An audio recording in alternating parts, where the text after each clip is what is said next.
একদিন Facebook scroll করতে করতে একটা হাদিস সামনে চলে আসে। হাদিসটা এমন ছিল যে ভাই বোন যখন কথা বলে আল্লাহ ফেরেশতাদেরকে আদেশ দেয় তোমাদের কলম তোমরা বন্ধ করে দাও।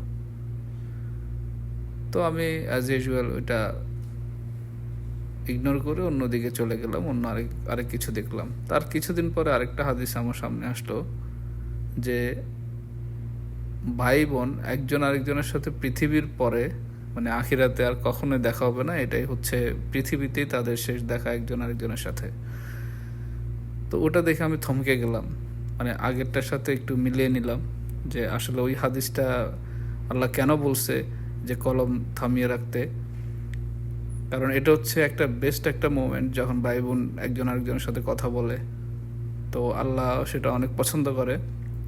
আর ঠিক তখনই মাথায় একটা জিনিস ক্লিক করলো, সেটা হচ্ছে আমরা মানুষ, আমরা কিভাবে সময়টা নষ্ট করে ফেলতেছি ভাই বোনের সাথে ঝগড়াঝাটি, এটা নিয়ে কথা কাটাকাটি, ভাগাভাগি, কামড়াকামড়ি, অনেক কিছু, অনেক ধরনের কিছু, যেটা আসলে আমরা এই সুন্দর সময়টাকে এইসব ঘৃণ্য জিনিস দিয়ে বা ঘৃণ্য কিছু দিয়ে প্রতিযোগিতা, অসুস্থ প্রতিযোগিতা যেটাকে বলে, পলিটিক্স, গেম, এইসব বিভিন্ন হাবিজাবি দিয়ে আমরা নষ্ট করে ফেলতেছি।